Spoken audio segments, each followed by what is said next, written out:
Hello everyone, Radhe Radhe. मैं उमा अपने YouTube परिवार को प्रणाम करती हूँ। स्वागत है आप सभी का मेरे यूट्यूब चैनल उमा की दुनिया में। आ चुकी हूँ एक नए वीडियो के साथ। नई शुरुआत, नई कोशिश। और ये वीडियो कल के ही वीडियो का आगे का भाग है।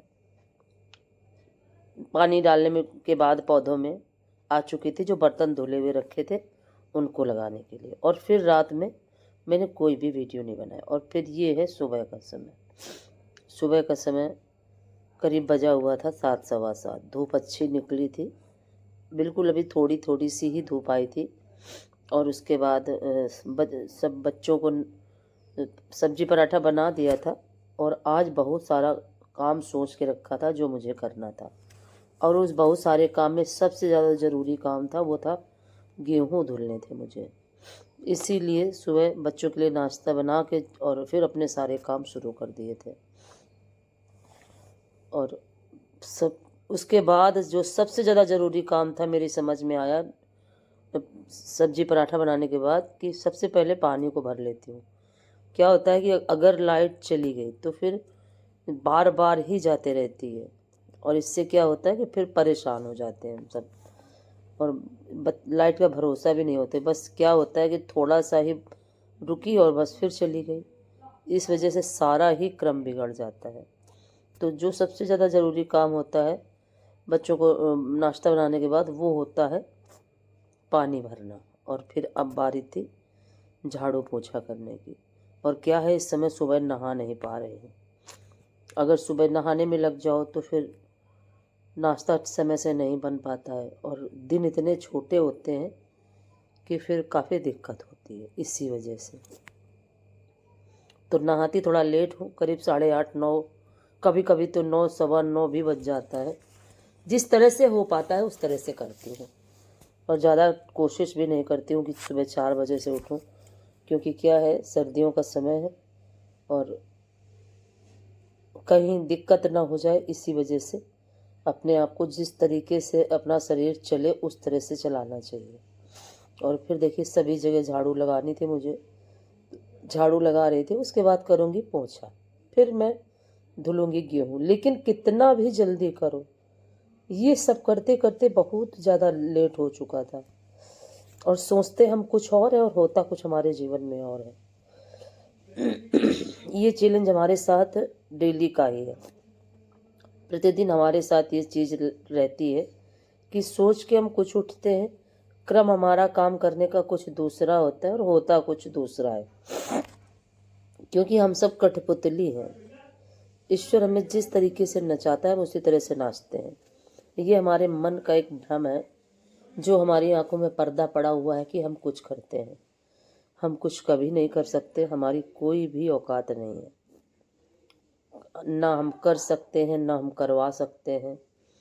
ये हमारी बहुत बड़ी भूल है। होता वही है जो उनकी इच्छा होती है। तो अगर मैं लेट भी हो जाती हूँ तो मैं यही सोचती हूँ कि उनकी इच्छा थी, तभी तो इस तरह से सारा क्रम बना। नहीं तो यही चीज़ें जल्दी भी हो सकती हैं। लेकिन क्या है कि जब हमें कुछ करना होता है तो हमें किसी न किसी काम को तो आगे पीछे करना ही पड़ेगा। कुछ भी एक्स्ट्रा करना होगा तो हमें थोड़ा काम अपना मैनेज करना पड़ता है। और दिन के रूटीन में जितनी सारी चीज़ें हमारे साथ जुड़ी हुई हैं, वो तो हमें प्रतिदिन करनी ही करनी है।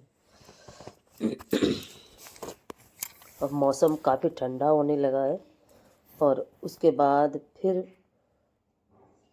क्या होता है कि अगर काम करने के बाद सोचो कि थोड़ी देर के लिए धूप में चले जाओ, तो काम करते करते ही दोपहर हो जाती है, दोपहर निकल जाती है।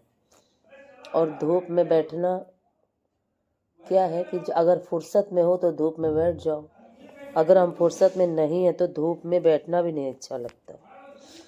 चीज़ें सब ये लगा करता है कि हमारा ये काम अभी पड़ा हुआ है और हमारा भी ये काम पड़ा हुआ है। मन में एक कहीं ना कहीं एक द्वंद्व जैसा चलता रहता है। और अगर कभी हम बैठ भी जाते हैं धूप में तो फिर वो सारा काम डिस्टर्ब हो जाता है। झाड़ू करने के बाद अब बारी थी पोछा करने की, तो फटाफट पोछा कर देती हूँ। और आप सोच रहे होंगे कि इन भगोनों में क्या रखा है। तो इन भगोनों में दूध रखा हुआ है, एक में गाय का, एक में भैंस का। और ये मूंग और ये राजमा। उसके बाद सभी जगह सर्दियों में क्या होता है कि पोंछा करना भी बहुत कठिन हो जाता है। सभी जगह एक एक सफाई करके और सबसे जो खास बात है वो ये है कि सुबह अगर सफाई नहीं होती तो मन भी बहुत ख़राब रहता है। अगर मैं ये सोचूं कि ये सब छोड़ के और पहले नहा लेती हूँ और ये सब काम बाद में करती हूँ तो मुझसे ये भी नहीं हो पाता। बहुत बड़ी मेरी कमी है। और अगर मेरा घर पूरा साफ सुथरा हो जाता है फिर मुझे नहाना, उठना, बैठना, खाना पीना सब बहुत अच्छा लगता है। और अगर घर ना साफ हुआ तो एक मन में जैसे बर्डन जैसा रहता है। और अब साथ के साथ पोंछा धो के और रख देती हूँ। और बीच में बच्चे कुछ बात करने लगे थे, वही करने लगी थी खड़ी होके। और अब पानी मेरा भर ही चुका है। ये सारे जो बर्तन चाय वगैरह के पड़े होते हैं तो ऐसा करती हूँ कि जितने होते जाते बर्तन उतने धुलती जाती हूँ। इकट्ठा मैं वैसे भी नहीं करती हूँ, लेकिन सर्दियों में और अब और भी ज़्यादा सावधानी। और अब बारी थी गेहूँ धुलने की, तो फटाफट टंकी से निकाल के बस गेहूँ धुलती जा रही थी और फिर चढ़ाती जा रही थी। अब क्या है कि अगर गेहूँ धुल के रख लूँगी तो फिर सर्दियों के लिए परेशान नहीं होना पड़ेगा। और अगर नहीं धुलूँगी तो फिर सर्दियों में बहुत परेशानी होती है। सर्दियों में मौसम कभी खुलता है कभी नहीं खुलता है। और चारों कोनों में पहले इसलिए फैलाया जिससे कि प्लास्टिक उड़े नहीं। प्लास्टिक बहुत ज़्यादा उड़ रही थी, हवा जैसी चलती रहती है, तो इसी वजह से अब बारी थी यहाँ तक सफाई कर दी थी और अब इधर सारा कूड़ा ले आई थी। तो मैंने सोचा कि अब ये सब साथ के साथ यहाँ की भी सफाई कर देती हूँ, क्योंकि जब पौधों के आसपास साफ सुथरा रहता है तो बहुत अच्छा लगता है। जीवन है, सभी चीज़ें हमें साफ सुथरे ही अच्छी लगती हैं। घर हो, बाहर हो, छत हो, कुछ भी हो, अगर हमारे आसपास का वातावरण साफ और स्वच्छ नहीं है तो हमारा जीवन कभी भी स्वस्थ नहीं हो सकता, हम कितनी भी कोशिश करें। और अगर हमारे आसपास का वातावरण साफ और स्वच्छ है तो जो हम सांसें लेते हैं वो भी हमारे जीवन को एक नया रास्ता दिखाते हैं, क्योंकि प्राण वायु से ही जीवन चल रहा है। और ये साफ सफाई स्वच्छता ही हमारे प्राण वायु को पवित्र बनाती है। और मैं यहाँ बैठी थी, धूप में थोड़ी देर के लिए बैठ गई थी और नहाने के बाद, और ये देखिए छोटी सी चिड़िया इस कनेर के पेड़ में बैठी हुई थी। और जैसे ही मैं वीडियो बनाने लगी वैसे ही तुरंत ये इधर उधर करने लगी। और ये देखिए इधर आ गई। और इसको आज मैंने देखा, इस तरह की बहुत सारी छोटी छोटी सी चिड़िया आती है दोपहर में। और अब सर्दियों की वजह से छत पे आना हुआ, नहीं तो दोपहर में कहाँ मैं बैठती हूँ छत में। और क्या कोई भी नहीं बैठ सकता, गर्मियों में तो कोई आ ही नहीं सकता। तो ये देखिए छोटी सी बिल्कुल चिड़िया थी, काले कलर की, बहुत ही प्यारी लग रही थी। और ये फूल के रस को चूस रही थी। देखिए आपको दिखाती हूँ। और जब ये चीज़ें मैं देखती हूँ तो मुझे इतना अच्छा लगता है। ये प्रकृति है, एक दूसरे पर ही सभी प्राणी निर्भर हैं, वो इंसान हो, पशु पक्षी हो, कोई भी हो। ऐसा कोई भी इंसान नहीं है जो किसी के आश्रित नहीं है, लेकिन इस चीज़ को हम मानने के लिए तैयार ही कहाँ होते हैं। हम इंसान भी देखिए अन्न पे आश्रित होते हैं। अगर हमारे जीवन में भोजन न हो तो हमारा शरीर कभी भी नहीं चलेगा। जूस पी के कोई कितने दिन तक अपना जीवन जी सकता है, फल खा के कोई कितने दिन तक जी सकता है।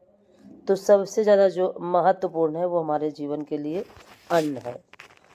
तो सभी जीव एक दूसरे पर आश्रित हैं, वो इंसान हो, पशु पक्षी, कोई भी हो। और जब इस चिड़िया को मैंने इस तरीके से फूल से रस निकाल के और खाते हुए देखा, मुझे बहुत अच्छा लगा। और कहीं ना कहीं मुझे संतुष्टि मिली कि जो मैं कर रही हूँ कहीं गलत नहीं है। कम से कम भौरे, तितली, बहुत सारी चिड़िया इसी तरह से आती हैं, इन पौधों से रस निकालती। मधुमक्खियाँ, बहुत सारे जीव जंतु इन फूलों पर आश्रित हैं। ये सभी चीज़ें देख के मुझे इतना अच्छा फील होता है कि मेरी मेहनत सफल है, और कहीं ना कहीं संतुष्टि भी मिलती है कि मैं किसी के काम आ सकी। तो ये